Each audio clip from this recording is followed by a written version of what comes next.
Gravando, presidente. Muito bem. Gravação iniciada. Bom dia a todos. Hoje é dia 24 de outubro de 2023. Declaro aberta a sessão da segunda Câmara Julgadora do Tribunal de Impostos e Taxas. Na composição da Câmara de hoje, a composição titular, vice-presidente Dr. Douglas Kuchuyama, Flávio Arantes, Maria Alice Formigoni, e pela representação fiscal, Marcelo,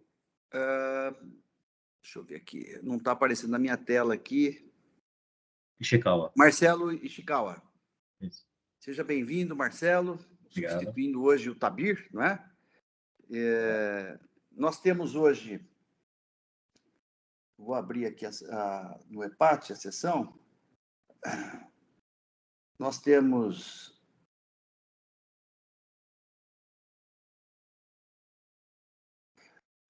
hoje 5 processos em pauta: Supermercados Kawakami, Telefônica Brasil, é um processo com vista da Maria Alice e do Flávio, outro processo da Telefônica também, com vista solicitada, Flávio e Maria Alice, Usina Mogiana e Textil Canatiba. Muito bem, eu registro aqui a presença do Dr. Rodrigo Correia Martoni, que representa a Telefônica do Brasil. Telefônica Brasil. Nós temos por praxe iniciar os processos com um pedido de sustentação oral. Eu tenho aqui 2 processos em pauta, né, da Telefônica Brasil. Os 2 estão aqui em condições de já colocar, doutor Flávio.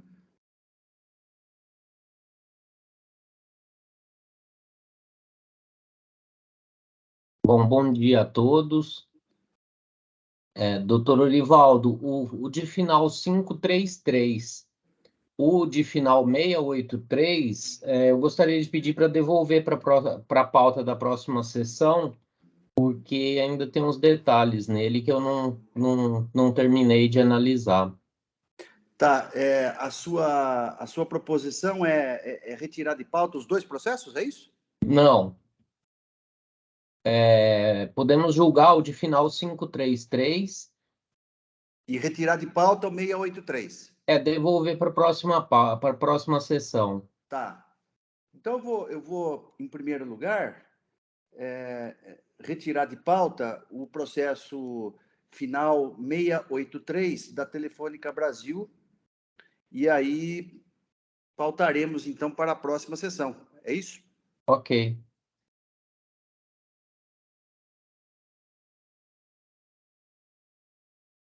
Muito bem. Retirado de pauta.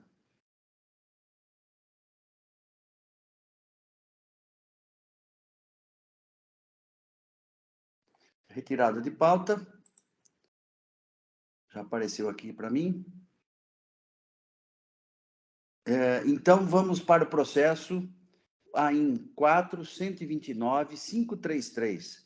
O relator do processo, o doutor Douglas, a pedido de vista, é um recurso misto, a pedido de vista da doutora Maria Alice e do doutor Flávio. Então, diante disso, eu peço, então, para que o doutor Douglas nos relembre aqui sinteticamente o seu voto, né? Em seguida, eu abro a palavra para o pedido de vista.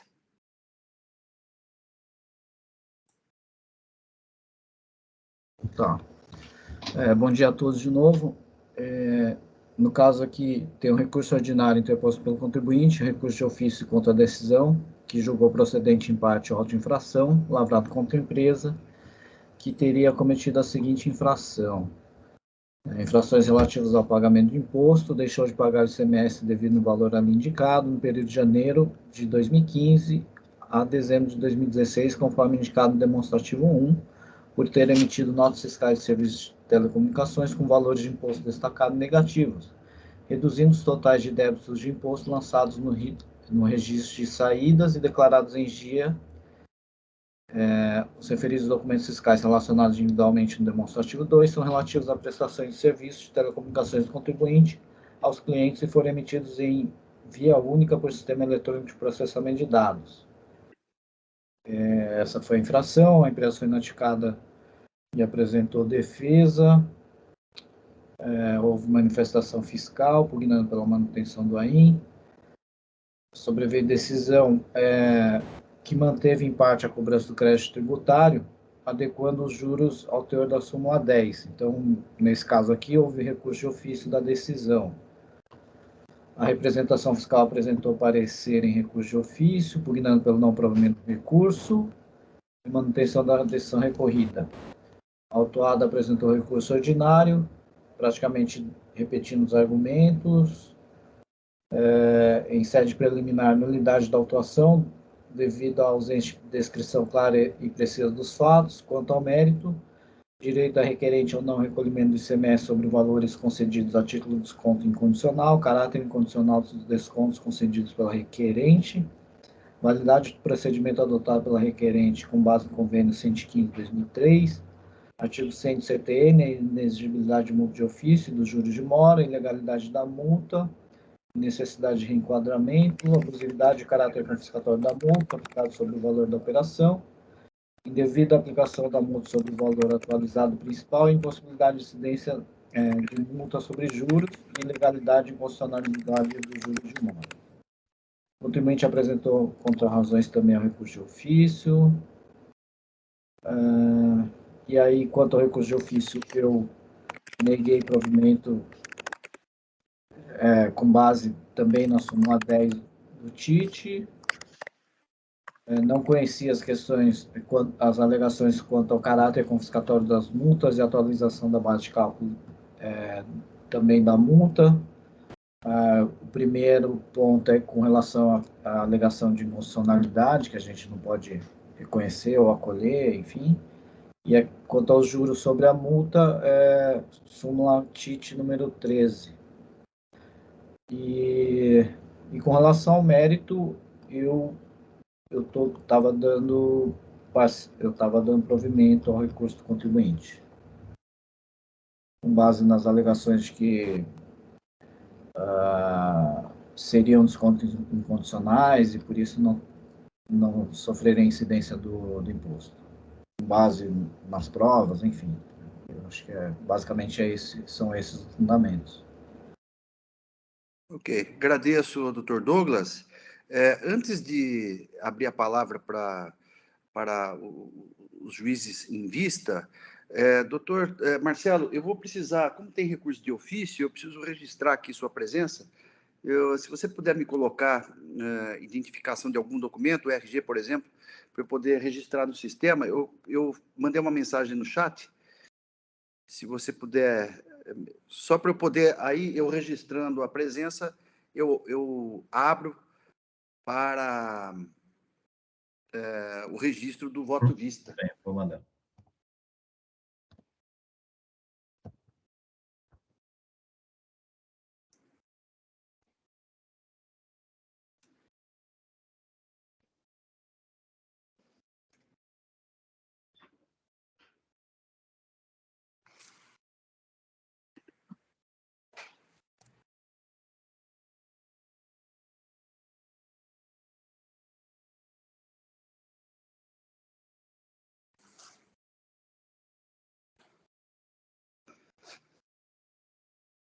Obrigado, doutor Marcelo.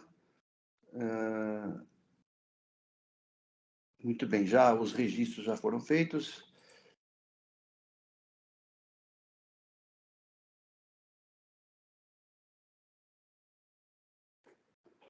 Bom, então, aqui, o primeiro pedido de vista é da Maria Alice.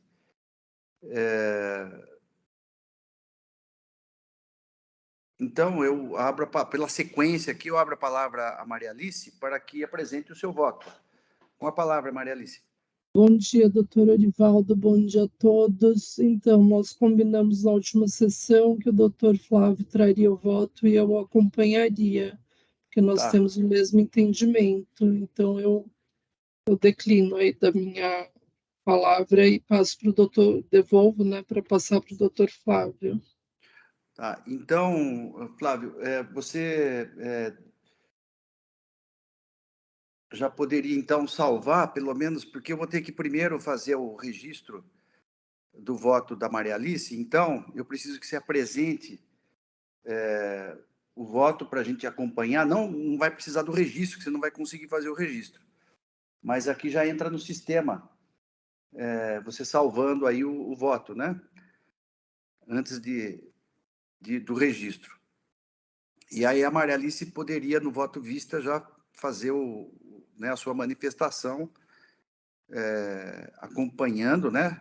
E aí registra o voto para o Flávio poder registrar o dele.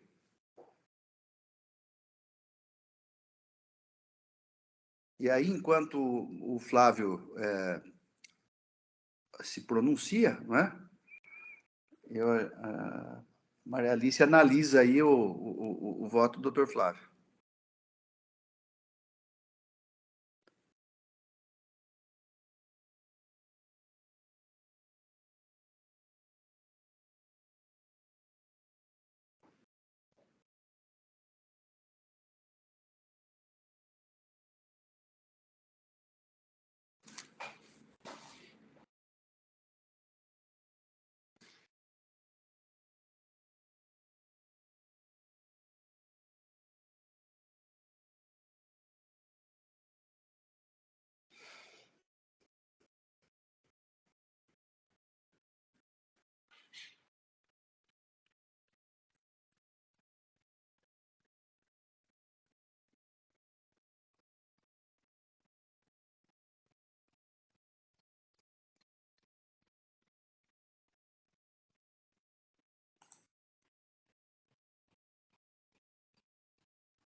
Flávio, você conseguiu disponibilizar o voto?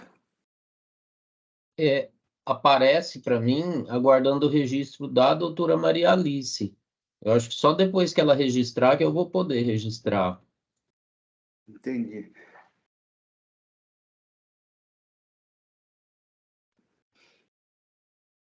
E aquele... assim, antes de antes de você registrar, se você salvar o voto, já está salvo no seu sistema para poder registrar? Não, Aí você não consegue também. não. Não aparece opção nenhuma para mim aqui. Só aparece aguardando o registro de voto de vistas da juíza Tá, Maria Alice. tá. Então, Maria Alice, vai precisar, então, talvez você fazer ou desistir das vistas, ou então registrar acompanhando um voto que nem está ainda, né? Sim, é porque eu acho que é devido à sequência, né, do Da pedido. sequência, porque na sessão em que houve o pedido de vista, você foi a primeira a pedir vista, né? E depois o Flávio pediu em seguida. Sim. Como que a gente faz aqui, então? Você poderia fazer a desistência das vistas, né? Tá bom, eu vou então registrar que eu desisto das vistas, depois, Isso. na hora da Aí fica mais votação, prático. acompanho o doutor Flávio. Isso, é.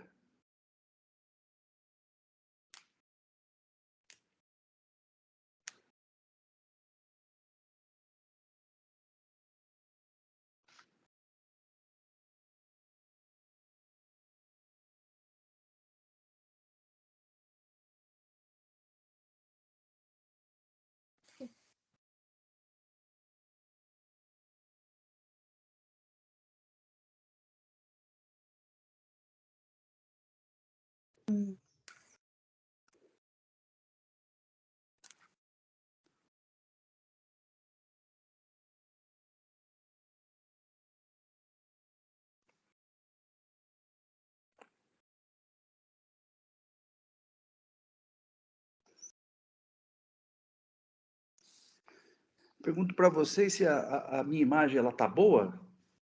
Ela tá Está quebrando? oscilando. Tá clicando, né? Que coisa, hein? Pronto, eu já registrei. Flávio, no sistema aqui para mim, já Agora, aparece que você pode registrar. agora entrou. Isso.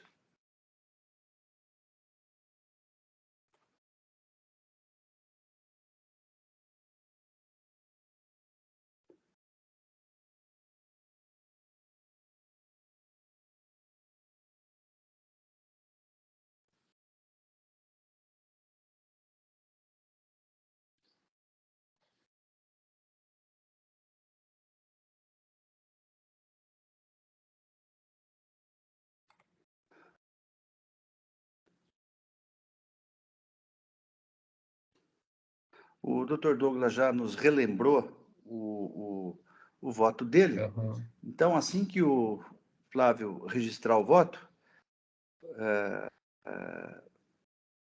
já pode nos apresentar sua proposta, doutor Flávio.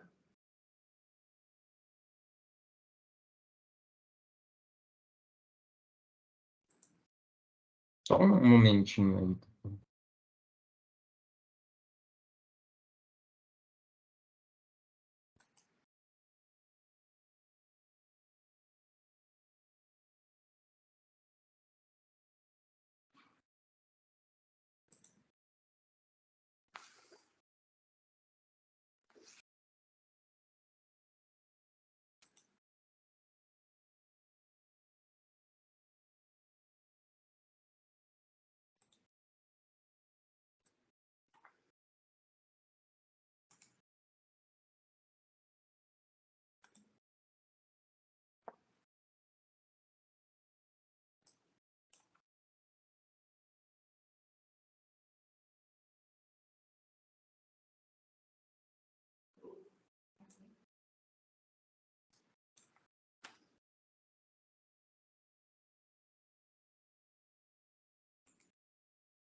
Bom, eu vou ler o voto, então. Pedi vista dos autos para analisar mais detidamente a questão dos destaques de imposto com valores negativos constantes nos documentos fiscais objetos da presente autuação.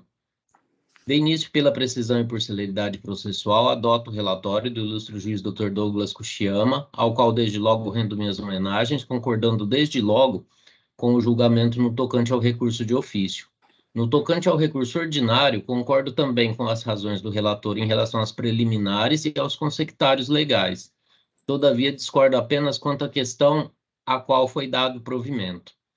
Nesse ponto, em relação aos valores negativos de imposto lançados nas notas fiscais, observe inicialmente que tal procedimento não é previsto na legislação.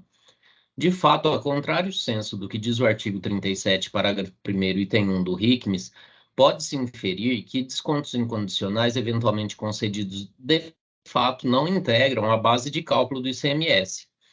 Desta forma, não havendo condicionantes para a concessão do desconto, o mesmo deve ser concedido no ato do faturamento, abatendo o valor do desconto da base de cálculo do imposto, que é o preço do serviço, nos termos do inciso 8 do citado dispositivo. Todavia, efetivamente, não foi esse o procedimento adotado pela contribuinte.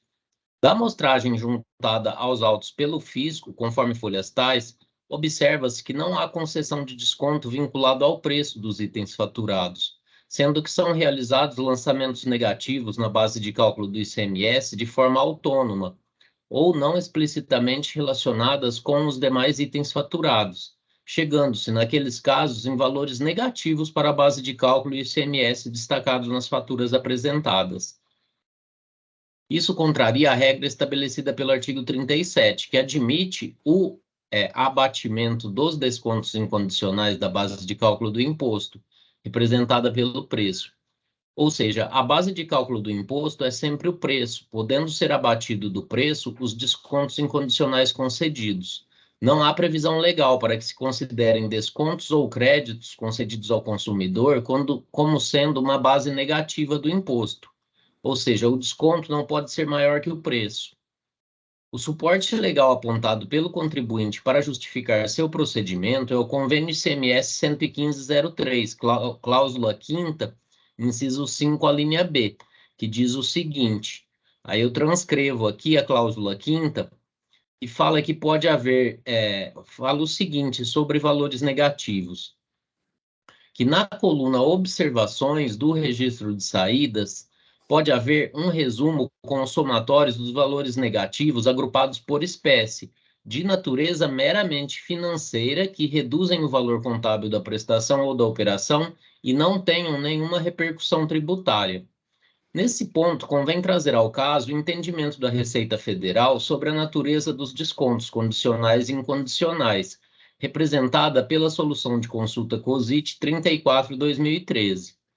Aí eu trago aqui a solução de consulta COSIT, que distingue descontos condicionais e descontos incondicionais no âmbito da Secretaria da Receita Federal. Os descontos incondicionais consideram as parcelas redutoras do preço de vendas, quando constarem da nota fiscal de venda dos bens ou de fatura de serviços que não dependerem de evento posterior à emissão desses documentos. Esses descontos não se incluem na receita bruta da pessoa jurídica vendedora e, do ponto de vista da pessoa jurídica adquirente dos bens ou serviços, constituem redutor do custo de aquisição, não configurando receita. Os descontos condicionais são aqueles que dependem de evento posterior à emissão da nota fiscal, usualmente do pagamento da compra dentro de certo prazo. E configuram os descontos condicionais, despesa financeira para o vendedor e receita financeira para o comprador. Desta forma, a utilização da coluna observações, prevista no citado convênio, é reservada tão somente para os valores de natureza meramente financeira, que não tenham repercussão tributária, tal qual os descontos condicionados. Não procede, assim, o argumento da contribuinte de que os valores negativos de ICMS poderiam ser lançados ao abrigo de tal dispositivo. Convém ressaltar que esse foi o único fundamento legal apresentado pela contribuinte a amparar a forma com que emitiu seus documentos. Também não procede a alegação de que a emissão dos documentos com valor negativo tenha decorrido da utilização do sistema eletrônico de processamento de dados da própria Secretaria da Fazenda. Nesse ponto, é importante destacar o disposto no artigo 58 do RICMES, que diz que a atividade de lançamento é de exclusiva responsabilidade do contribuinte, ficando sujeita a posterior homologação pela autoridade administrativa. Convém apontar que essa acusação fiscal realizada, ou seja, de emissão de documentos fiscais com destaque do imposto em valores negativos... Convém apontar que esta é a acusação fiscal realizada, ou seja, de emissão de documentos fiscais com destaque do imposto em valores negativos.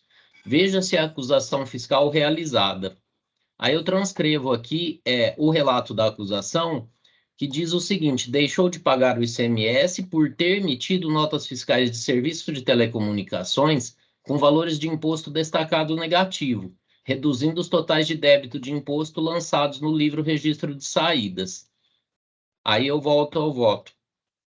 Ao longo do recurso manejado, o que se observa é que a contribuinte tenta discutir o auto de infração sob o ponto de vista de serem os lançamentos descontos incondicionais, assumindo a legalidade do procedimento realizado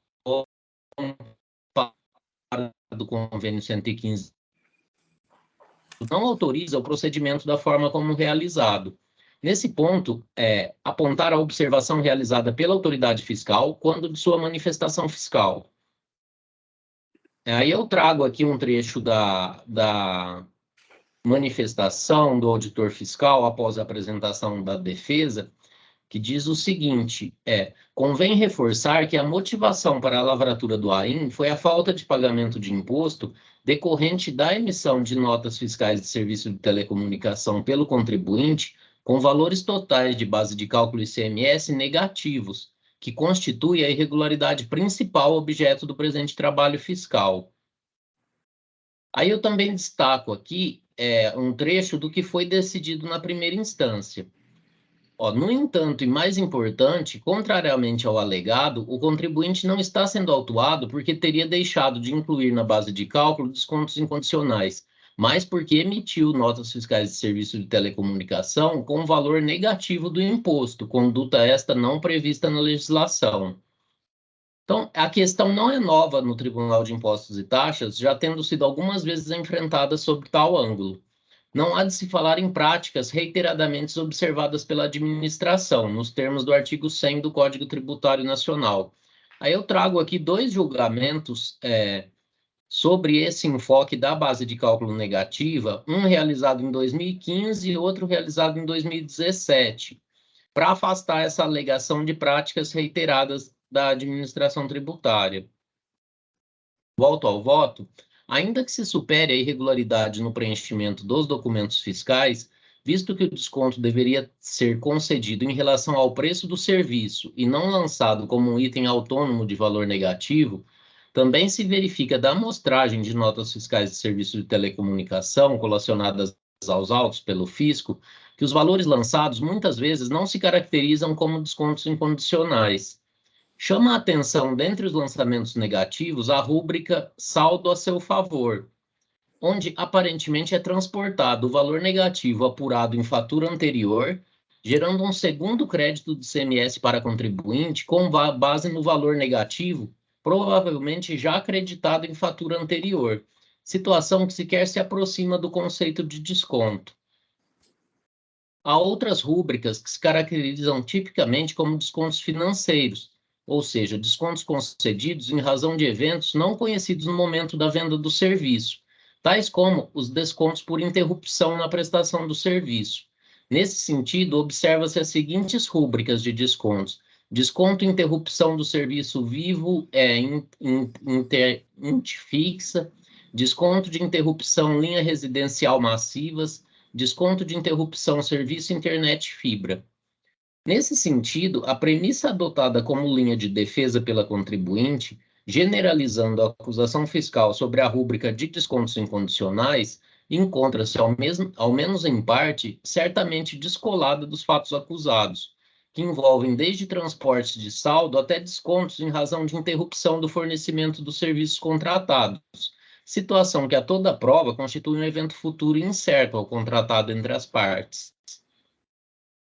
Ainda há um conjunto de rúbrica, tais como linha controle 80 residencial, mensalidade viva internet fixa home, T-Data plano de manutenção telefônica, secretária eletrônica light, linha de contenção residencial 700 minutos, linha inteligente detecta, BL popular IST ICMS, acesso vivo internet fibra, passo LIRT família, passo LIRT economia, dentre outras várias que trazem valores negativos, porém não é possível associar a nomenclatura de tais rúbricas com nenhuma outra cobrança na mesma fatura, de forma que possam ser consideradas descontos incondicionais.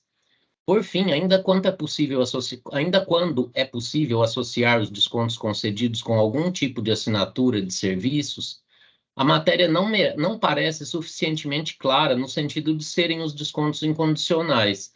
Veja-se nesse sentido, desconto mensalidade vivo fixa, PL 2842, 13,12%. Desconto mensalidade vivo fixa, PL 2488, 20%. Desconto mensalidade vivo internet fixa, PL 2837, 33%. Ou seja, aparentemente, um mesmo serviço pode ter descontos variados, o que é um indício de se tratar de desconto condicionado, visto que não é concedido de maneira uniforme aos assinantes, no caso, todas pessoas físicas. Também, todos os argumentos na linha de que se trata de clientes corporativos, que teriam tarifas diferenciadas adotadas em razão de volume de tráfego, e que em razão do grande número de ramais associados ao mesmo contrato, pode acontecer de que, em alguns casos, a base de cálculo restar negativa, também não guardam relação alguma com a amostragem de casos trazidos pelo fisco, as folhas tais, que tratam de faturamento para pessoas físicas, não tendo havido, por ocasião da apresentação da defesa, nenhum acréscimo ao conjunto probatório que permita extrair dos autos que tal premissa, ventilada em sede de recurso ordinário, se aplique aos fatos acusados. Desta forma, quer seja pela forma não prevista pela legislação com que tais valores foram lançados, como itens autônomos de valores negativos na fatura, ao invés de serem considerados apenas na definição da base de cálculo, quer seja pela análise da amostra de documentos conforme realizada acima, que não permite concluir que se trata de fato de descontos incondicionados, divirjo do relator nesse ponto, considerando a autuação procedente. Nas demais questões apresentadas no recurso ordinário, acompanho o relator. Então, o meu voto é por conhecer parcialmente do recurso ordinário e na parte conhecida negar provimento, e conhecer o recurso de ofício e a ele negar provimento. É esse o voto, doutor Orivaldo? Eu peço autorização para fazer uma edição em alguns errinhos de português que eu localizei aqui. Pois não, eu estou habilitando para edição. Cumprimento o doutor Flávio pelo voto, atacou não só a questão da tese, mas também analisou provas dos autos, né, de forma aí minuciosa. O processo está em discussão. Eu, antes dos debates propriamente dito, doutor Douglas, alguma observação? Só vai manter o voto? Não, nenhuma observação. Parabenizo o doutor Flávio pelo voto aí, bem minucioso, mas eu vou manter meu voto.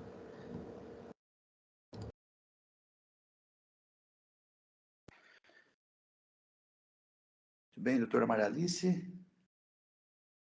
Então, cumprimento o doutor Douglas também pelo voto, doutor Flávio, e eu vou acompanhar o doutor Flávio. Eu também acho que não tem nenhum sentido, não tem previsão de destaque de imposto em valor negativo. Eu acho isso o maior absurdo. Em 25 anos de fazenda, eu nunca vi um caso desses, então eu não tenho assim, a menor dúvida de que eu vou acompanhar o doutor Flávio. Muito bem, eu também estou acompanhando o doutor Flávio, peço licença aí ao relator, mas eu também concordo aí com a fundamentação bem precisa a respeito da questão da base de cálculo negativa aí, né? Então, estou acompanhando também o doutor Flávio.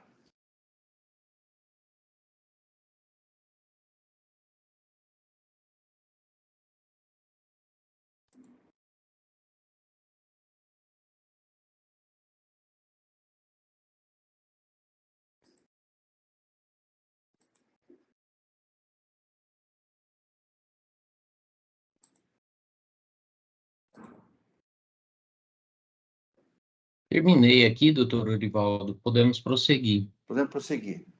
Muito bem, diante da intervenção de todos, eu estou encerrando os debates.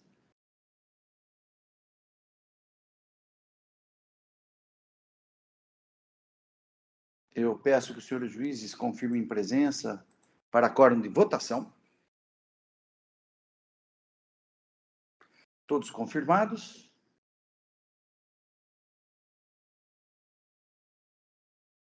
Processo em votação.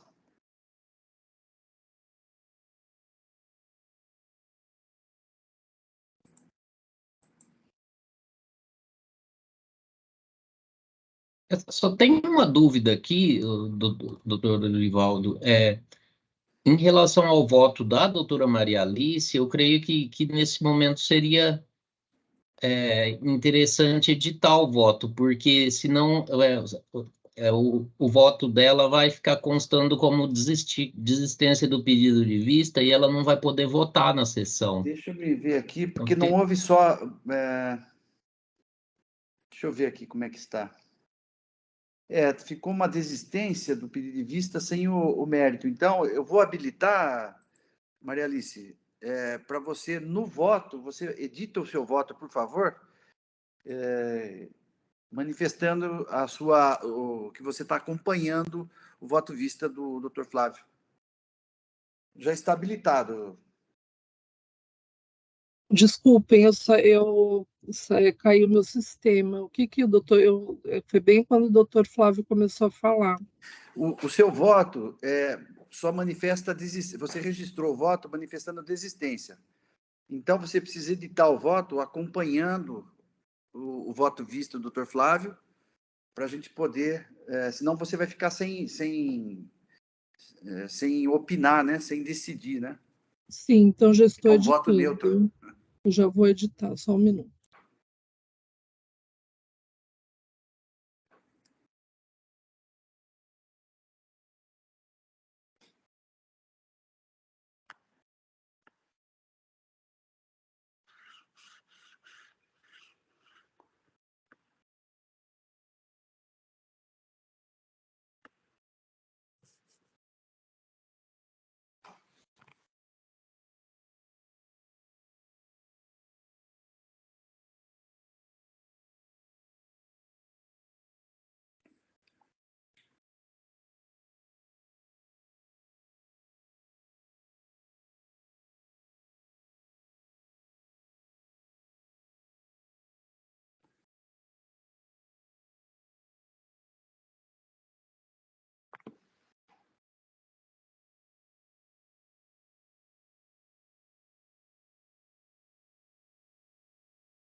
Pronto, já está registrado. Está registrado. Muito bem. Obrigado, doutor Flávio, pela observação aí, bem lembrado. Então, estou encerrando os debates.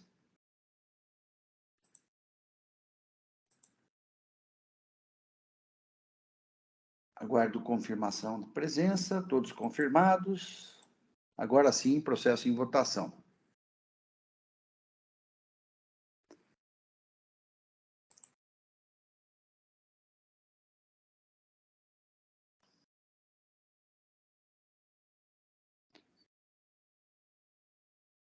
Votação encerrada. Proclamo o resultado do julgamento. Recurso ordinário, conhecido parcialmente, com julgamento de mérito, não provido. Recurso de ofício, conhecido integralmente, não provido, nos termos do voto vista do Dr. Flávio José Sanches Arantes, por maioria de votos. Agradeço a presença do Dr. Rodrigo, aqui presente, Estou encerrando o julgamento. Perfeito. Obrigado, presidente. Demais jogadores, bom dia. Boa sessão a todos. Tchau, tchau. Até mais. Boa tarde. Boa tarde. Bom dia, né? Bom dia. Passamos, então, ao próximo processo da pauta.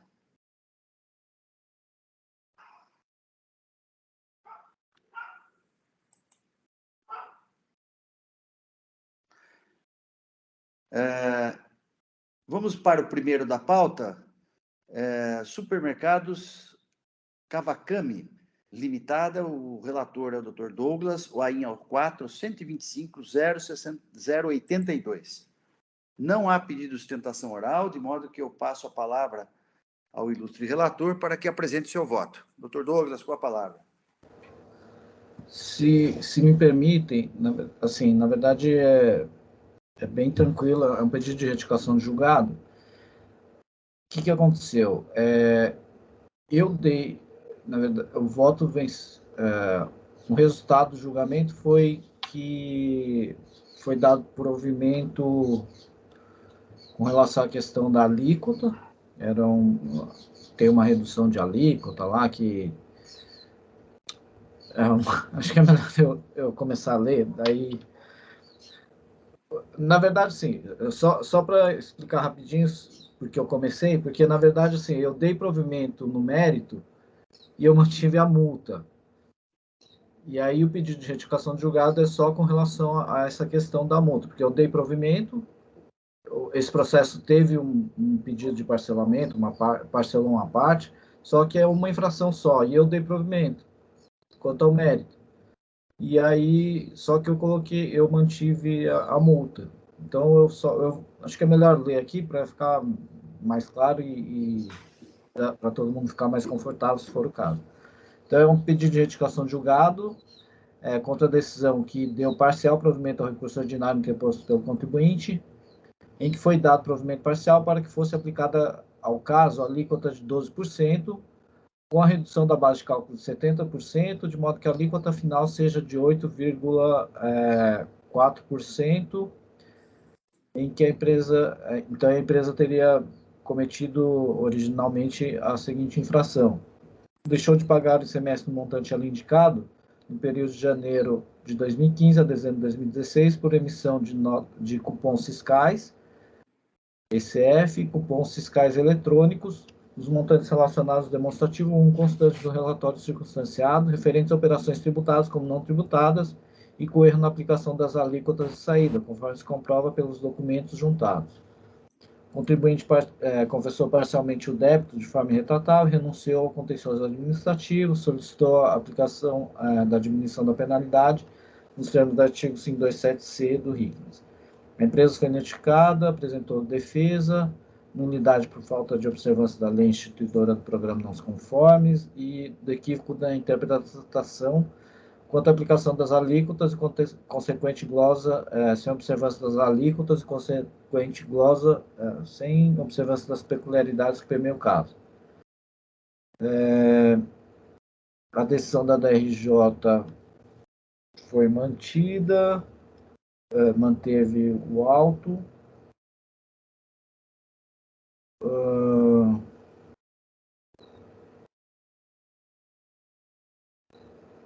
Teve recurso ordinário. E aí, como eu disse aqui, na parte dispositiva, eu falei o seguinte: o voto que ficou diante do exposto, dou parcial provimento ao recurso para que seja aplicado ao caso a alíquota de 12%, com a redução da base de cálculo de 70%, de modo que a alíquota final seja de 8,4%. Para os produtos alimentícios, ficando mantido tudo mais quanto decidido pela decisão de primeira instância. E aí eu mantive a multa. Então, na verdade, no caso aqui, o pedido de retificação de julgado é só com relação a essa questão da multa. Se eu dei provimento para reconhecer, para cancelar o auto, não teria como manter a multa, né? Então, a decisão recorrida na parte que interessa a análise do presente pedido de retificação de julgado, extraído do voto deste relator, ficou da seguinte forma: Na verdade, é aquele benefício fiscal, redução da base de cálculo, alimentos prontos para consumo, bares e restaurantes, inexigibilidade do consumo local, regulamento CMS, provimento parcial. É um supermercado que vendia produtos lá para prontos, tipo rotisserie e tal, e eles aplicaram a redução da base de cálculo aí para ficar com 8,4%, né? 70%, 12%, 70% lá. E o fundamento era que tinha que ter a discussão era se tinha que ter consumo no local ou não. Aí por isso que ele foi autuado.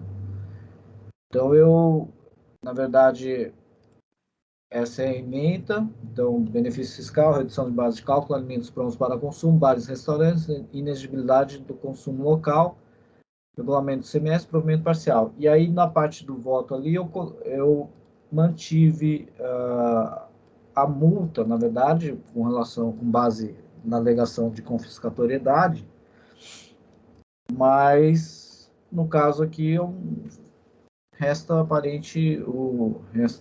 configurado o erro de fato. Então, conforme destacado no pedido de retificação de julgado, constatou-se o erro de fato e que deve ser conhecido e sanado no presente julgamento. Em outros termos, foi dado provimento ao recurso ordinário apresentado pelo contribuinte e manteve-se a multa imputada. Entretanto, ao reconhecer que tem razão o contribuinte quanto aos itens remanescentes e que ainda estava em discussão, não há incidência de multa, de modo que da decisão de folhas 7.039, 7.042, seja excluída a consideração quanto à manutenção da multa com o cancelamento dos itens remanescentes em sua totalidade. Resta evidente o erro de fato, cujo vício deve ser sanado. Então, conheço do pedido de retificação de julgado para sanar o erro de fato apontado, para que a parte dispositiva da decisão proferida às folhas 7.039 e 7.042 passe a constar o provimento ao recurso, cancelando-se os itens que ainda estão em discussão sem incidência da multa. Assim como voto. Obrigado, doutor Douglas, pelos esclarecimentos aí, pelo voto. Eu só queria entender, no voto, inclusive eu participei do julgamento, a composição era o Celso Barbosa, o Julian, o Christian Sandrini, eu e você, né? Nós julgamos, foi unanimidade, né? Mas, assim, no voto final, no dispositivo final não ficou expresso que foi mantida a multa, né? Você considerou que está sendo mantida a multa porque você falou que está mantido no mais a decisão de primeira instância, é isso? Eu não entendi esse... Na verdade, é que como eu não dei provimento, assim, eu não acolhi a questão da confiscatoriedade, e aí deu a entender que no voto restaria mantida a multa também. Ah, tá. Porque no final do voto, você destaca um trecho, né, da confiscatoriedade, né? Até por isso que eu costumo não, para evitar esse tipo de coisa, né? Por isso que eu não conheço, né, da matéria, né? Para evitar, aí você julga o mérito, mantém a multa confiscatória, mas cancela, fica essa confusão, né? Mas assim, eu estou entendendo aqui então, porque na prática, então, Douglas, você foi cancelado o auto de infração, né? Porque o único objeto do auto de infração foi cobrar a diferença. Isso. E aí a Câmara entendeu que havia, sim, direito à redução da base de cálculo, é isso? Isso. E, obviamente, se cancelou o auto de infração, não tem multa, né? Exato. É isso aí que você... Isso. Mas aí eu estou acolhendo porque, na verdade, de fato ficou, né? Quando eu nego provimento, eu neguei provimento com relação à questão da confiscatoriedade, subentende-se que a multa foi mantida, né? Porque tem uma parte que eu falo, né, no voto, que... Não, entendi. Não sei se ficou para vocês claro, Flávio, Maria Alice. O que eu achei mais interessante nesse processo foi a matéria mesmo, né? Assim, a necessidade que nós temos de avançar para simplificar a legislação, né? De se exigir de um estabelecimento aplicar uma alíquota de 8,4% se for consumida no local e aplicar a alíquota de 18% se for para consumir em outro local, né? Existe praticamente uma impossibilidade de se fiscalizar isso, inclusive, né? Você pega, hoje em dia quase tudo né, como chama o aplicativo lá, o iFood, né? iFood, né? Pega lá o McDonald's, sai o lanche lá, como que a fiscalização vai saber se foi consumido no local, se foi Tem como. levado, né? Então, o que mais me chamou a atenção nesse caso é a necessidade que a gente tem de evoluir para simplificar a legislação, até para ser fiscalizável, né? Eu entendi o argumento do contribuinte aí, que como foi analisada a questão da multa, e analisada desfavoravelmente, né? Poderia haver uma interpretação aí de que ela restou mantida, embora não esteja expresso no voto, né? É isso aí. Não, A matéria foi. Nós debatemos, Flávio, exatamente isso que você falou. Como é que vai saber se a pessoa comeu no local ou não, se ela foi embora ou não? Porque muita gente senta numa mesinha ali, né? Impõe dificuldade para os dois lados, né? Como é Porque que vai fazer prova disso, né? para comer ou para levar, né? E eu puxando pela memória aqui, nos debates, eu até estou me lembrando aqui da seguinte situação. Você imagina se a pessoa senta para comer no local e no meio da refeição toca um telefone de urgência e a pessoa precisa levantar da mesa para ir embora e não acaba a refeição lá. Como é que fica? Não, por outro lado também tem aquela coisa, né? Pô, a gente tem filho pequeno, às vezes você fala assim, não, vou levar. Aí no meio lá o mercado tá cheio, não sei o que, você fala assim, não, agora vamos comer um pouquinho aqui, come um pedaço, tal, vai comendo. É uma situação muito, Muito. né? Eu acho que evoluiu muito, né, o mercado, né, da alimentação nesse. Eu acho que há tempos atrás não tinha essa situação, né? Ou a pessoa sentava e comia, era atendida, ou ela pegava a marmita e ia embora. E agora mudou, né? Ficou muito, as coisas ficaram práticas, né? Embalagens descartáveis que você come na hora, talher descartável, você pode comer na hora, pode levar. Mudou muito, né? Mas, enfim, para mim ficou claro. Não sei, Maria Alice, aí, para você, ó. Então, para mim ficou claro também, eu estou de acordo com o provimento ao pedido de retificação. A única coisa que talvez eu gostaria de sugerir era para incluir na conclusão também a alteração da ementa, porque a ementa está assim, conhecido integralmente, parcialmente provido. Eu não sei o que vocês acham. Se puder deixar para eu alterar ali, eu altero. Eu acho uma boa ideia, Maria Alice, bem observado. Eu acho que seria interessante deixar bem arredondado, né? Assim não se evita. Já que a gente está já corrigindo, né, Não, sim, com retificando. certeza.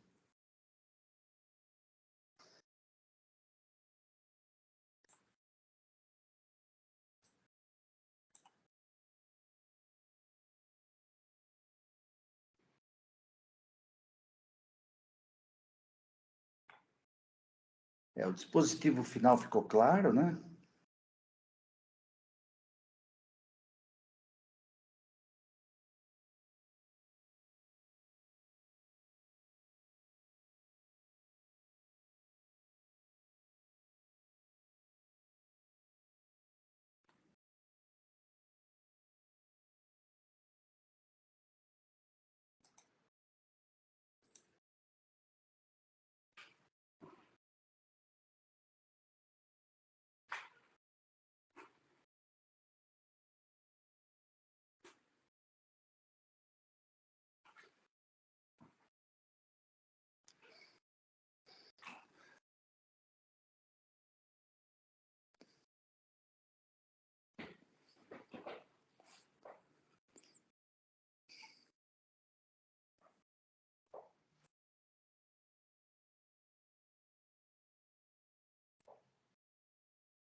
Douglas, enquanto você registra aí, deu uma travada aqui no meu sistema, eu vou entrar e sair aqui, um minutinho só, tá?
Aqui consta que já concluiu. É isso? Então tá bom. Isso, presidente. Muito bem, então, diante da intervenção de todos, eu estou encerrando os debates. Aguardo com confirmação de presença para quórum de votação.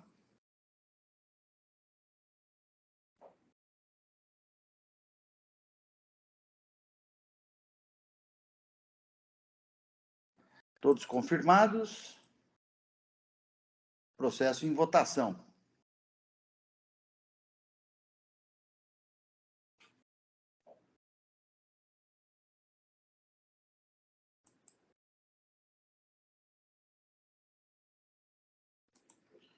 Todos. Votação encerrada. Proclamo o resultado do julgamento. Retificação de julgado conhecida e provida para deixar registrado a exclusão, o cancelamento dos juros também. Desculpe, da multa também. Votação à unanimidade. Julgamento encerrado. Passamos para o próximo processo da pauta.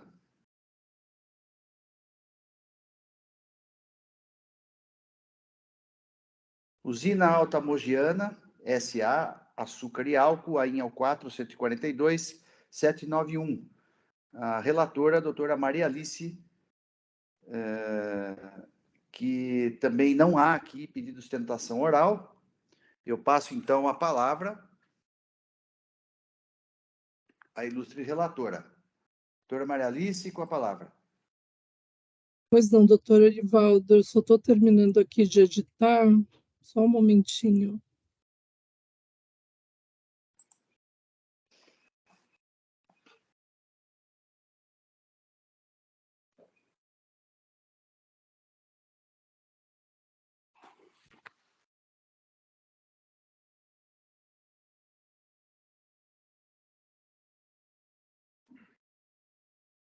Pronto.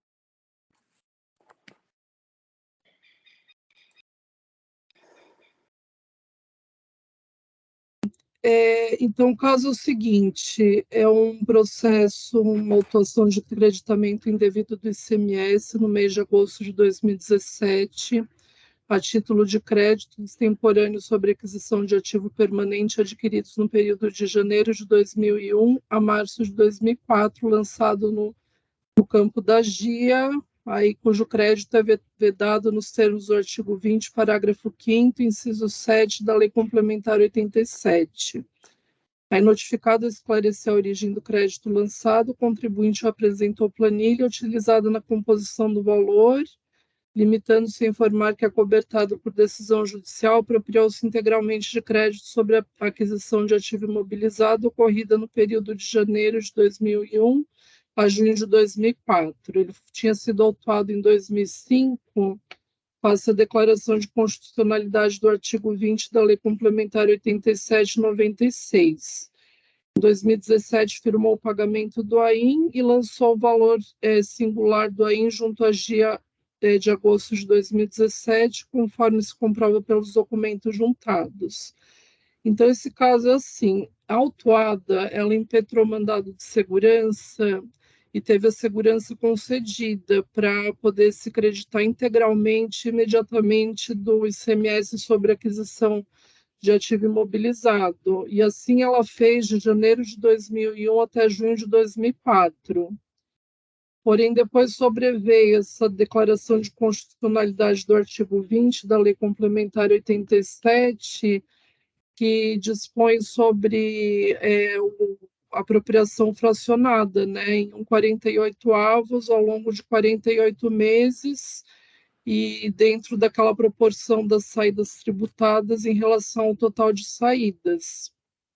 E aí, quando sobreveio essa declaração de constitucionalidade, o fisco lavrou esse AIN 3041.133, glosando todo o crédito, exceto o primeiro, a parcela de 1,48avos, Aí o contribuinte ele discutiu, administrativamente esse AIN, perdeu, acho que o recurso ordinário, o recurso especial nem sequer foi conhecido.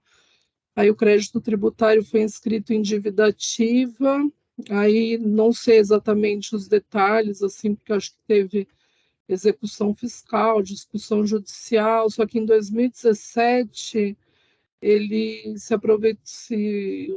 usufruiu de um PEP e pagou esse AIN. E aí, imediatamente, ele se creditou do valor integral na GIA de agosto de 2017. Aí ele foi notificado a esclarecer, e aí ele apresentou, petição de... Ele apresentou os esclarecimentos que a Fazenda trouxe a folhas 16 a 20, os documentos de folhas 24 a 60 e a planilha demonstrativa do cálculo do valor creditado, folhas 61 e 76. Tá? E aí a Fazenda concluiu que ele não tinha feito essa apropriação de acordo com o artigo 20, parágrafo 5º, 1 e 2 da Lei Complementar e o artigo 61, parágrafo 10 do RICMES. E aí culminou nessa autuação que está sendo discutida agora. Aí, em primeira instância, foi mantida e agora a gente está discutindo o recurso ordinário. Tá? Então, preliminarmente, ele pede a nulidade do lançamento por inovação da fundamentação em sede de manifestação fiscal e também a decisão de primeira instância que teria sido extra petita e por não ter analisado argumentos trazidos na impugnação. Também suscita o direito ao crédito em respeito à não cumulatividade, tendo-se verificado a escrituração extemporânea de valores decorrentes de compra para ativo imobilizado lançado de forma englobada após o transcurso de 48 meses, em que deveria ter sido lançado de forma parcelada, tendo sido causas determinantes dessa escrituração extemporânea discussões administrativas e judiciais que teriam sobrestado a operacionalização do crédito.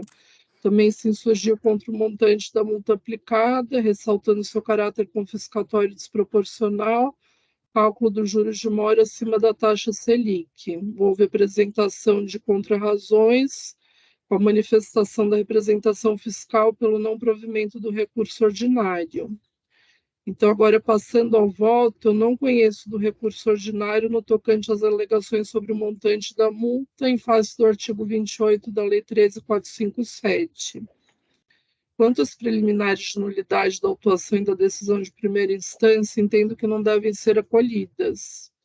O que ele argumenta, né, como inovação é que ele identifica como inovação da fundamentação e motivação do lançamento tributário em sede de manifestação fiscal a suposta menção inédita da decadência para apropriação do crédito nos seguintes termos.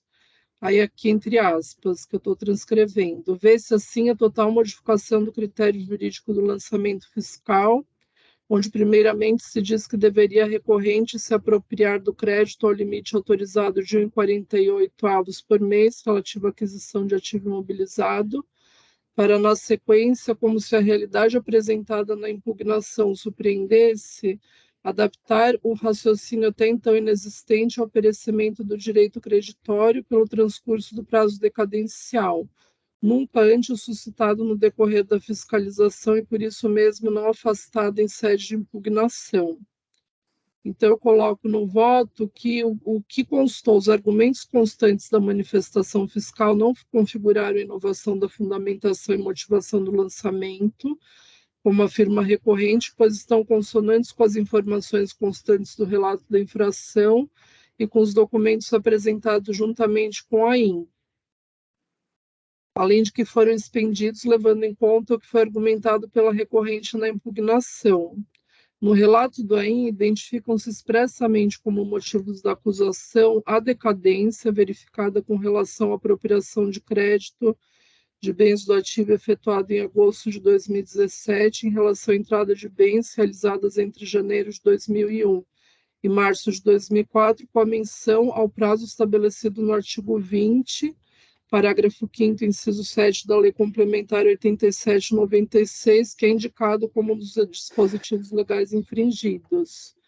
E também a apropriação integral do crédito do imposto, sem observância dos ditames estabelecidos no artigo 61, parágrafo 10 do RICMES, também indicado como dispositivo legal infringido. Como a indicação da decadência não configurou o fundamento inédito da acusação trazido na manifestação fiscal, também não procede a alegação de nulidade da decisão por ofensa ao contraditório e ampla defesa, por não ter sido aberto o prazo para manifestação da recorrente sobre esse tema. Então, assim, em resumo, ele alega que na manifestação fiscal o fisco suscitou a decadência como motivo surpreendente, né? Mas isso não, eu entendi que não procede, porque no relato já constou a menção, a decadência. Agora, passando ao mérito, também entendo que a razão está com o fisco. A fiscalização constatou o lançamento do crédito e notificou o contribuinte a esclarecer. Aí o contribuinte apresentou os esclarecimentos de folhas 16 a 20, os documentos de folha 24 a 60 e a planilha demonstrativa do cálculo do valor creditado, tendo restado evidente que a apropriação do crédito dos bens do ativo permanente não foi feita conforme preconizam o artigo 20, parágrafo 5º da Lei Complementar e o artigo 61, parágrafo 10 do RICMES, que foi o dispositivo indicado como infringido na acusação. O artigo 61, parágrafo 10 do RICMES estabelece que, 1. O crédito do ICMS tem que ser apropriado à razão de 1,48 por mês a partir do mês em que ocorre a entrada no estabelecimento, e reporta-se expressamente ao item 1 do parágrafo 2º do artigo 66, do mesmo regulamento, segundo o qual 2. É vedado crédito se previsivelmente a sua utilização relacionar-se exclusivamente com mercadoria ou serviço, objeto de operações ou prestações isentas ou não tributadas.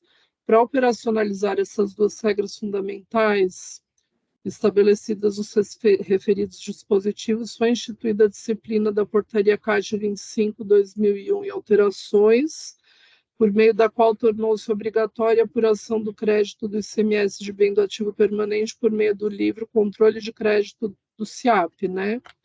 Destacando-se especialmente o seu artigo 5º, inciso 6, para o deslinde da questão trazida no processo, que eu transcrevo.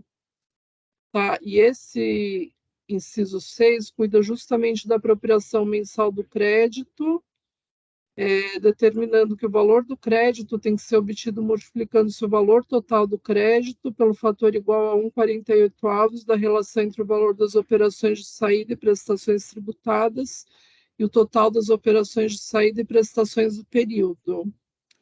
Verifica-se, portanto, que para o cálculo correto do montante do crédito do ICMS relativo aos bens do ativo permanente, é imprescindível a consideração desse fator de 1,48 do crédito total de cada bem por período, multiplicado pela relação entre o valor das operações de saída e prestações tributadas e o total das saídas e prestações do período. Observado o prazo quinquenal previsto no parágrafo 3º do artigo 61 do RICMES para a escrituração do documento fiscal relativo à entrada do bem do ativo no estabelecimento, entendo que não há óbice à apropriação extemporânea do crédito e nem ao lançamento englobado no RICMES e na GIA. Porém, o crédito deve ser calculado segundo o disposto no artigo 5º, 6 da Portaria CAT 25 de 2001. Tendo a consultoria tributária manifestado esse entendimento, por exemplo, na resposta à consulta tributária 1081 de 2012, parcialmente transcrita a seguir, tem exatamente esse teor. No presente processo, a recorrente alega a correção do procedimento por ela adotado, porém pode ser prontamente constatado no demonstrativo de folha 61 a 76, que não houve observância do disposto no artigo 61, parágrafo 10 do RICMES. Ou seja, o crédito não foi calculado segundo o artigo 5º, 6 da Portaria CAT 25 de 2001, com a utilização do fator mensal de 1,48 da relação entre a soma das saídas e prestações tributadas e o total das saídas e prestações escrituradas no mês para cada bem do ativo permanente por período. O que eu não sei o que eu espero que eu tenha deixado claro é o seguinte: mesmo que ele não tenha elaborado o SIAP, né, porque esse daqui é um caso extraordinário, que realmente teve toda essa questão aí, essa problemática do mandado de segurança, da declaração posterior de constitucionalidade da regra de apropriação fracionada, essa autuação. Então, realmente, haveria uma justificativa para ele ter apropriado extemporaneamente e até englobadamente, mas ele deveria ter feito um demonstrativo que faria, às vezes, do SIAP, assim, mostrando período a período a parcela de 1,48 do crédito de cada bem e, para cada período, a consideração dessa relação entre as saídas tributadas e o total das saídas, inclusive porque, por ser uma usina, né, mogiana, acho que ele deve ter muitas saídas aí com redução de base de cálculo, com isenção. Assim, então, a alegação dele, assim, em resumo, é que como decorreu já o período de 48 meses, ele já teria direito à apropriação integral, mas eu acho que não procede isso, porque mesmo tendo havido o decurso desse prazo, ele deveria ter demonstrado, assim, período a período, qual que foi o valor exato. Não necessariamente é o valor integral. Tá? Então, por isso, a autuação deve ser mantida, e aí eu só conheço parcialmente, só dou provimento com relação aos juros de mora. Muito bem, eu cumprimento a doutora Maria Alice pelo voto. O voto, como você mesmo disse, Maria Alice, é um caso bem específico, né? É uma situação bem particular aqui, né? Eu só queria entender,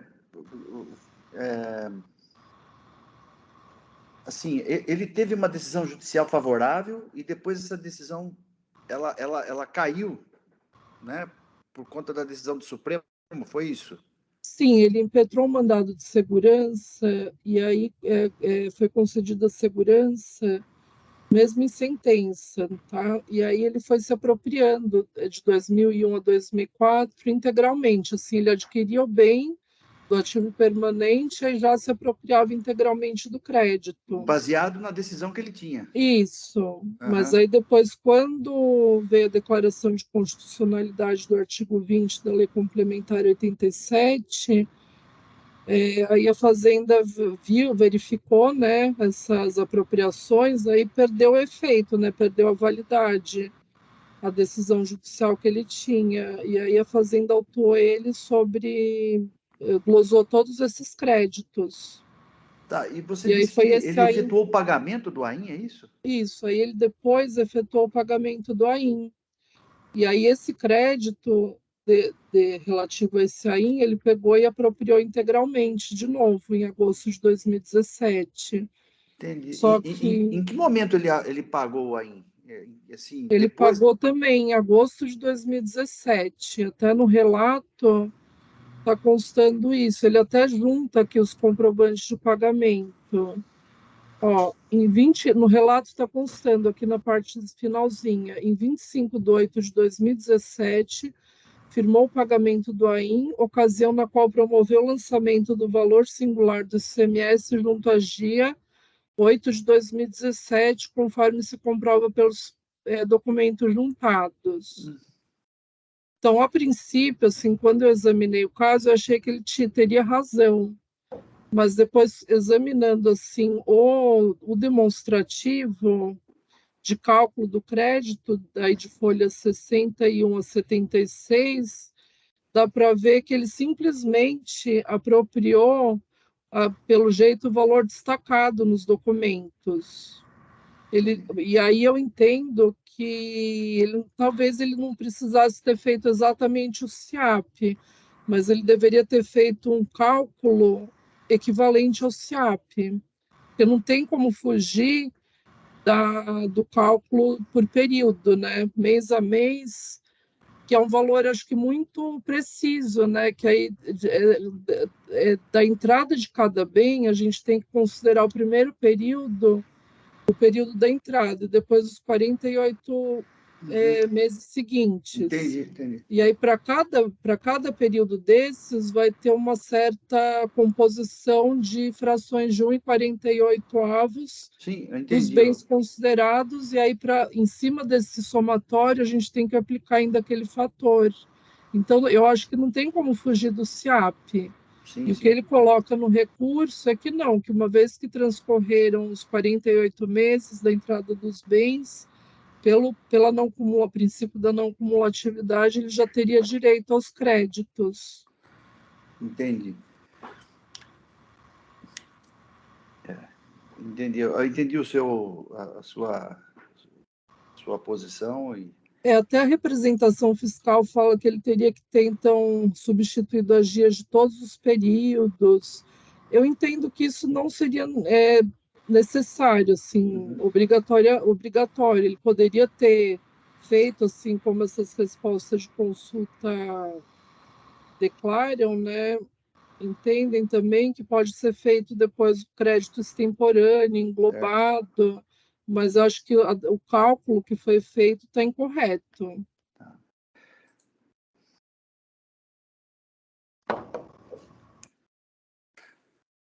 Olha, Alice, eu acho que eu tô com um pouco de dúvida a respeito do caso em si, eu não tenho opinião formada. Eu acho que eu vou tirar em vista para dar uma olhadinha, porque é um caso, primeiro que é um caso bem específico, né? É bem peculiar, eu também assim É, tive. eu queria É só porque dar uma é só olhada, conceitual esse caso, né?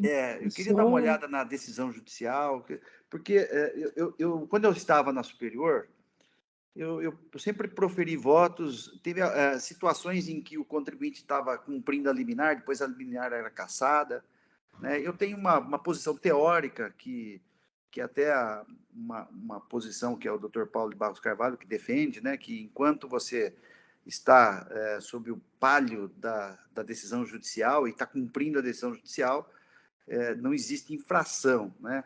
Mas eu quero ver se é o caso, se aplica, que é uma questão aí teórica, né, realmente jurídica, que é uma coisa que eu já manifestei até na superior a respeito disso. Não sei se é o caso, eu queria analisar com calma.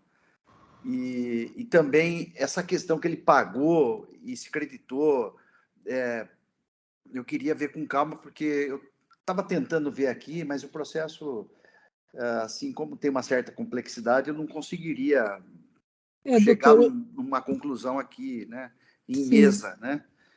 Também eu não tinha levado ao conhecimento de vocês anteriormente o voto, então, assim, no meu voto eu nem trouxe essa questão da decisão judicial, do fato dele ter pago, porque eu achei que não foram questões, assim, no final das contas, tão relevantes. Eu acho Sim, que sim. se ele tivesse calculado direitinho, eu entendo que ele teria direito, ele poderia ter se apropriado. Eu até pensei eventualmente em sugerir a conversão em diligência para ele, porque eu acho que dentro desse total aí que ele se apropriou, com certeza ele tem direito a uma parte.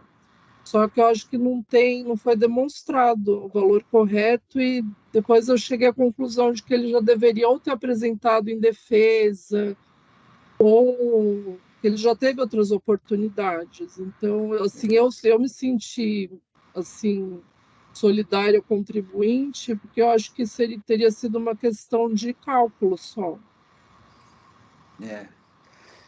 Realmente me passou pela cabeça também até a conversão em diligência, mas não sei se cabe aqui. Eu entendi depois que não. Esse caso aí eu fiquei pensando muito, assim, refletindo muito sobre ele, e no final é uma pena mesmo, né? Porque você vê, ele já foi autuado a primeira vez, já teve que arcar com a multa, né? Já teve a glosa do crédito, agora vai de novo mais uma glosa, mais uma multa, né? Com juros. Então, só que acho que não tem como, não sei.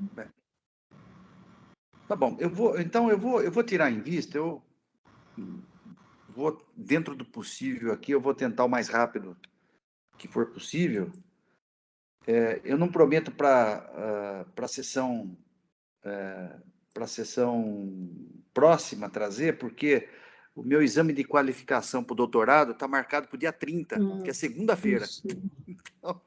Então, eu só não estou de cabelo em pé porque eu não tenho mais, né? Eu tenho muito pouco, então não tenho. Então, eu vou tentar trazer aí para a semana que vem. Opa, tem aqui, apareceu um não sei o que aqui. Ixi. Vocês estão me vendo? Sim. Que apareceu aqui para reiniciar o Teams, mas vocês estão me vendo, me ouvindo bem, né? Então, eu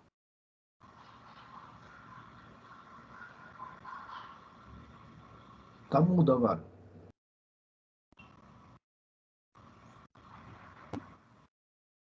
Não, eu vou entrar Agora, e sair. Agora dá. Tá ouvindo agora? Tá ouvindo? Sim. É porque apareceu uma tela aqui para reiniciar, e depois ficou mudo, eu achei que teria que sair e voltar, mas tudo bem. Então, eu estou aqui, eu vou pedir vista para dar uma analisada com calma, porque tenho até uma curiosidade jurídica aqui, inclusive, né? Mas é assim, eu não me sinto confortável em votar hoje. Então, eu vou tirar em vista para analisar e, dentro do possível, eu vou trazer com rapidez, né? Tá bom? Então, alguém mais quer vista? Não? Então, tá bom. Então, diante do pedido de vista, o processo, então, sai em vista para mim. E assim eu estou. Deixa eu ver se registrou aqui. Assim. Muito bem. Então, o processo sai em vista, então.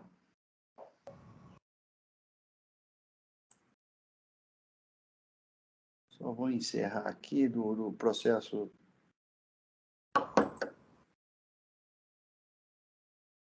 Vamos, então, ao próximo processo da pauta.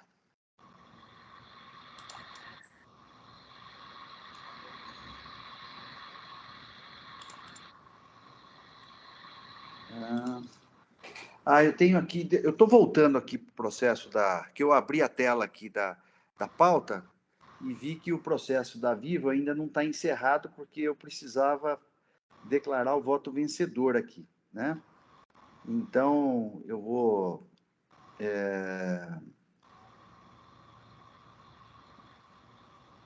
Eu só vou fazer esse registro aqui para a gente passar para o próximo processo, que é da minha relatoria, que é o último da pauta de hoje. Senão vai ficar para trás aqui.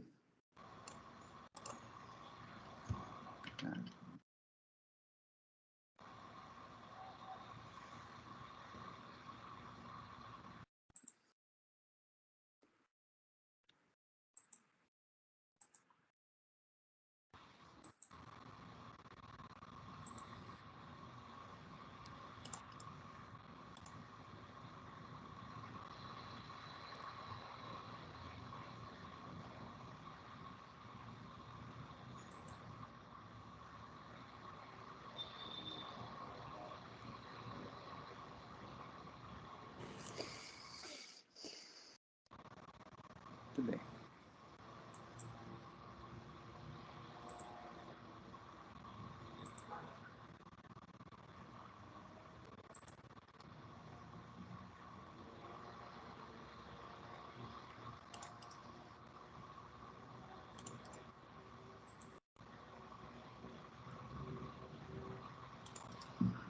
Muito bem, agora sim. Então, eu já registrei o voto vencedor do Flávio, né, naquele processo. Então, agora a gente pode passar para o próximo aqui.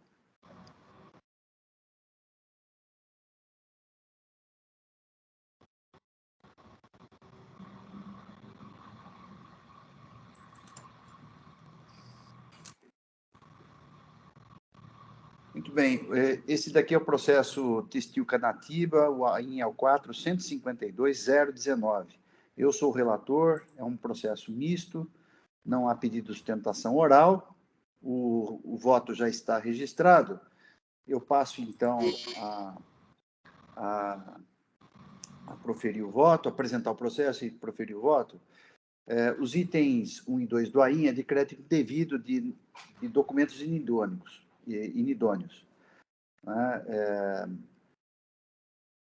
Então, em primeira instância, foi acolhido parcialmente a defesa do contribuinte, apenas com relação à multa, né? O excesso de multa. Então, em relação ao recurso de ofício, eu estou conhecendo e negando provimento, até porque a própria representação fiscal pede um provimento, tendo em vista a súmula 10. Então, fica mantido aí a exclusão do excesso de juros. Em relação ao recurso ordinário, existem algumas matérias aqui de conhecimento, então, tem aqui a atualização do valor básico da multa, eu não estou conhecendo, em função da súmula 13. Em relação à multa confiscatória, também não estou conhecendo, no fundamento do artigo 28 da Lei 13.457. E, finalmente, não conheço dos documentos protocolados no dia 24 de 1 de 2023 por intempestivos. Essa questão da documentação intempestiva já foi apreciada em primeira instância, eu só estou renovando aqui para não ter dúvida, mas eu estou desconsiderando a documentação apresentada intempestivamente, né? O contribuinte, ele só justificou que os arquivos eram muito grandes e que, por um lapso, não juntou, não é? Então, não trouxe nenhuma justificativa para atender lá o parágrafo 1º do artigo 19, né? Então, eu estou mantendo, então, a intempestividade dos documentos, não estou considerando na minha defesa, no meu voto, né? Minha decisão. Então, aí tem uma questão de preliminar, né? De nulidade por falta de análise dos documentos apresentados pelo contribuinte. Então, alega o contribuinte que a decisão de primeiro grau teria desprezado o acervo probatório, deixando de ser adequadamente analisados vários documentos que comprovariam a existência dos estabelecimentos e a efetividade das operações que culminaram no direito ao crédito da recorrente. Então, ele relacionou aqui em relação, porque são duas acusações fiscais, uma Multiagro, em relação ao item 1, e a VEB em relação ao item 2. Então, ele traz aqui uma relação de documentos que não foram, segundo o contribuinte, não foram analisados, né? Então, eu afasto a alegação de nulidade da decisão recorrida, não há que se falar em ausência de apreciação dos documentos e dos argumentos aduzidos. Efetivamente, os argumentos em sede de prejudicial, de folha 7.390 a 7.400, foram reproduzidos no mérito do apelo e com ele se confunde. Então, essa alegação de nulidade, ele repetiu no mérito. Então, eu estou entendendo aqui que há uma confusão, né? Se confunde, as alegações de preliminar e mérito se confundem, mas mesmo assim, eu estou entendendo aqui que a controvérsia instaurada é justamente a questão das infrações do item 1 e 2 por crédito indevido ocorrendo notas fiscais inidôneas, como está devidamente relatado no auto de infração. A partir daí, a defesa do contribuinte, com a defesa do contribuinte, instaurou-se a lide administrativa, sendo que o direito contraditório foi amplamente garantido. O contribuinte trouxe uma série de documentos e provas, assim como o fisco instruiu a auto de infração com os documentos que entendeu necessários à comprovação das infrações, de tal modo que a decisão proferida na instância inferior analisou o elenco probatório da sociedade, conforme itens 22 a 60, folhas 7.366 a 7.372. Quanto ao item 1, anoto que a decisão recorrida, tendo em vista os documentos de folhas 1.150 a 1.213, enfatizou que as provas trazidas pelo contribuinte não conseguiram provar as operações. Obtemperou que a autorização para emissão de notas fiscais, assim como a condição de habilitada da empresa inidônea, são concedidos para que o contribuinte possa exercer suas atividades econômicas conforme garantido pelo artigo 170 da Constituição, mas isso não convalida os atos ilícitos dos contribuintes, nos termos da Portaria CAT 162/2008, artigo 10, parágrafos 1º e 2º e artigos 12 e 13, não eximindo que sejam tomadas as cautelas necessárias pelo interessado. A decisão recorrida também apontou à vista dos documentos de folhas 260 a 384 que a inscrição estadual da Multiagro foi declarada nula desde sua abertura, em virtude da constatação de simulação do quadro societário com supedâneo no artigo 30, inciso 2 do RICMS. Quanto ao item 2, a decisão recorrida destacou em seus fundamentos que a empresa fornecedora VEB, ou WEB, desde 2015, em razão de simulação da existência do estabelecimento, foi considerada inidônea, assim como os documentos emitidos desde então, com fundamento no artigo 30, inciso 1. Pondera que, para comprovar a infração, o fisco juntou DANFES, PCN, CADESP, dentre outros. Infere-se que, atenta à defesa do contribuinte e aos documentos juntados, a decisão recorrida considerou os seguintes documentos. E aí eu relaciono quais foram os documentos que a decisão recorrida considerou. Ainda em relação ao item 2, os pagamentos de folhas 580 a 597 se referem à pessoa estranha ao negócio mercantil, segundo considerou a decisão de primeiro grau, e por isso seria insuficiente para comprovar as operações. E com relação aos transportes, analisando documentos de folhas 539, apontou inconsistências que não permitem a comprovação do transporte. Como se denota de tudo isso que eu resumi, a decisão hostilizada analisou a sociedade as questões que envolveram a boa-fé do contribuinte e a efetividade das operações em face do aduzido pela parte passiva, assim como as provas dos autos, apontando todos os aspectos que formaram seu convencimento. Infere-se por oportuno que a Constituição Federal, né, ela exige a fundamentação, e eu estou entendendo aqui, depois de algumas considerações aqui jurídicas, né, que o artigo 38 da Lei 13.457 foi atendido. Então, estou afastando, então, a nulidade por ausência de ou precariedade de fundamentação. Mérito do recurso, trata-se de decisão de primeiro grau que manteve as acusações fiscais em relação aos itens 1 e 2, né, que é de crédito indevido em relação às mercadorias adquiridas dos fornecedores Multiagro e VEB. Para instrução do AIN, foram acostados os documentos de folhas 4 a 479 e a defesa juntou documentos de 538 a 1.213. Em seu recurso, o contribuinte alega que as operações efetivamente ocorreram e que há confiscatoriedade das multas, mas isso já foi analisado aí na questão do conhecimento. A representação fiscal vai em sentido contrário, né? E então eu tenho aqui uma série de meu voto aqui de ponderações a respeito da jurisprudência sobre o tema, né? E também sobre a questão da aplicabilidade, né? Da súmula 509, né? E então eu estou entendendo que a questão aqui da efetividade das operações e a aplicabilidade e a aplicação do 509 no presente caso não estão presentes, né? Então, de fato, eu registro aqui que os documentos juntados são frágeis para comprovar as operações e eu estou aqui transcrevendo os itens 22 a 60 da decisão recorrida que eu encampo, né? Voltando a meu voto,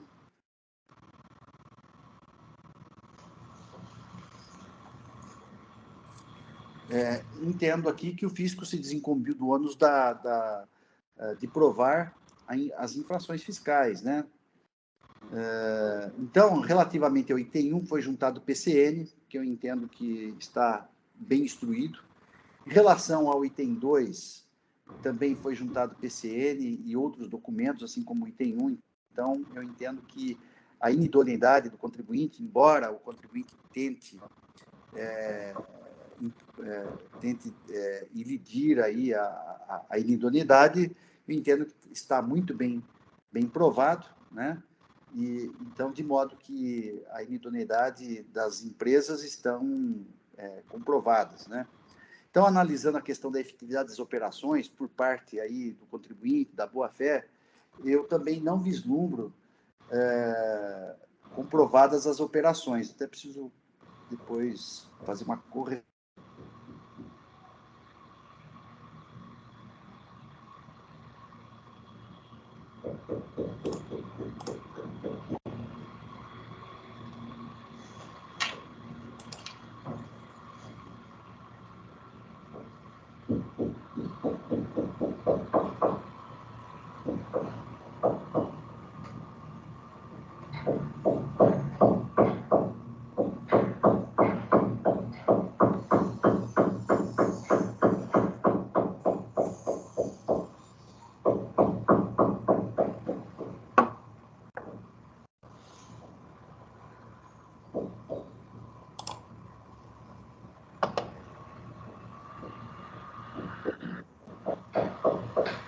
Estão me ouvindo?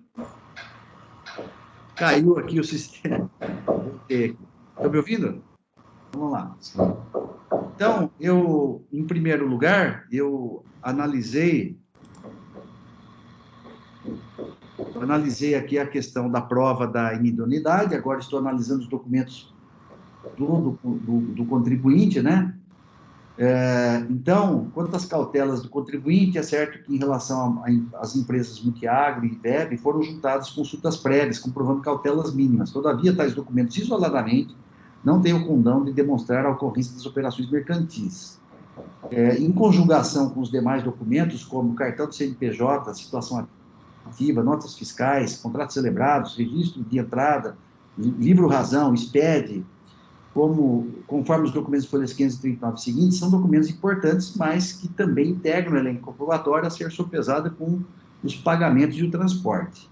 Não obstante os contratos trazidos aos autos, as folhas 1150 seguintes, verifica-se que houve intermediação de terceiros, mas nenhum contato direto com a empresa Multiagro. Quanto à empresa VEB, o contrato de folha 538 não contém o nome do representante comercial, vendedor, e ainda, o documento indica o endereço diligenciado pelo fisco, a Avenida Otacílio Tomanic, em que o fornecedor jamais funcionou. Efetivamente, não consta dos autos comprovação de visitas, troca de mensagens e outros elementos de tratativas diretas. Quanto ao transporte, não há prova em relação à Multiagro. Relativamente às operações de transporte envolvendo a VEB, chama atenção para as observações da decisão do primeiro grau, nos itens 59 e 60, enfatizando a impossibilidade de o transporte ter sido realizado. As inconsistências se verificam por conta de documentos fiscais que entre a venda da empresa Lavoura, localizada no Piauí, e a empresa VEB, até o destino em Santa Bárbara do Oeste, todo o trajeto teria ocorrido no mesmo dia. Então, é um fator importante que eu entendi relevante aqui, né, para demonstrar que o transporte realmente não poderia ter ocorrido. Ainda em relação ao transporte das operações com a VEB, destaco quanto argumentado pela representação fiscal em suas contrarrazões, as folhas 7.435. Abro aspas. Quanto ao transporte, apenas 2 DANFs foram apresentados, as folhas 541 e 550. E mesmo esses não esclarecem as operações que supostamente acobertariam. O DANF indicado as folhas, o DANF indica 130 mil quilos de mercadoria, ao passo que a nota de vendedor piauiense indica 25 mil quilos. E o suposto fornecedor VEB indica 130 fardos. Então, são inconsistências em termos de quantitativos da mercadoria que realmente desvalorizam aí a prova, né? Conforme documentos de folhas 580 e seguintes, verifica que os pagamentos apenas das operações da VEB não foram realizados diretamente para os fornecedores, mas sim para multi-recebíveis, Fundo Invest, Boomfox, Factory, de modo que, relativamente aos documentos tempestivos, não há prova do pagamento das operações com a empresa Multiagro. Eu tenho entendimento que pagamento a terceiros, devidamente concessão de direitos, né, devidamente formalizado pelos artigos 208B a 298 do Código Civil, eu entendo possíveis, né, já até julguei aqui nesse sentido, mas o conjunto probatório é insuficiente para comprovar os pagamentos, máximo porque não houve prova do pagamento da totalidade das operações, pelo menos em relação ao Multiagro. Então, tendo em vista esses aspectos, não restaram comprovados os pagamentos. Nas infrações decorrentes de documentação idônea, então eu faço algumas ponderações aqui que eu analiso aqui um conjunto fático probatório, né? Então, nesse contexto, eu entendo que as acusações fiscais devem ser mantidas diante da precariedade de provas quanto à efetividade das operações e à boa-fé do contribuinte. Então, meu voto fica assim: conheço do recurso de ofício e nego o provimento, e, de outra parte, eu conheço em parte do recurso ordinário e nego o provimento. Esse é o meu voto, o processo está em discussão.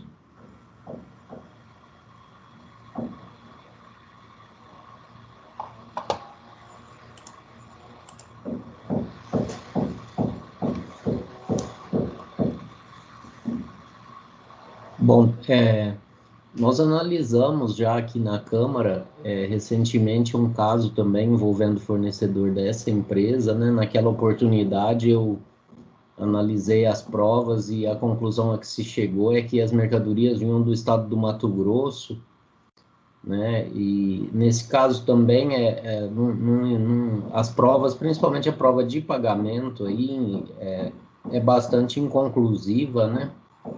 Então, eu vou acompanhar aí, até por seguir a mesma linha aí do outro auto que nós votamos, embora os conjuntos fáticos sejam diversos, né? No caso da Multiagro, que é o do item 1, né, do fornecedor do item 1, nem prova tem, né? Pelo menos os documentos tempestivos, né? Eu nem analisei, nem avancei nos outros, nem olhei, né? Mas não tem nem prova de pagamento, nem de transporte. Da VEB, que tem esses documentos que eu analisei mais a miúde, né? Eu cumprimento o presidente, relator, e adianto que eu vou acompanhar também. Também cumprimento o doutor Orivaldo pelo voto, também estou de acordo com a análise e as conclusões, vou acompanhar. Ok, então, diante da intervenção de todos, eu agradeço a intervenção de todos, estou encerrando os debates. Eu peço que os senhores juízes confirmem presença para votação.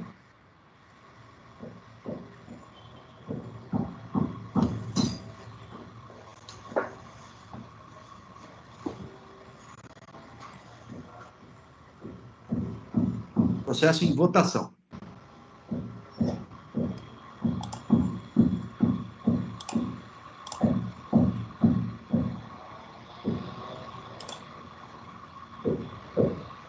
Votação encerrada. Proclamo o resultado do julgamento. Recurso ordinário conhecido em parte, na parte conhecida não provido. Recurso de ofício conhecido integralmente, não provido. A votação foi unânime. Julgamento encerrado.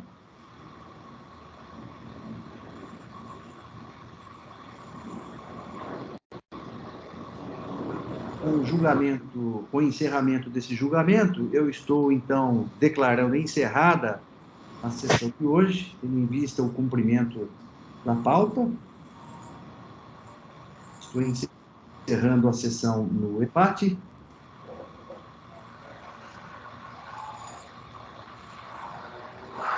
Sessão no EPAT encerrada. Agradeço aí a todos, em especial aí ao Marcelo, que esteve presente conosco aí na sessão.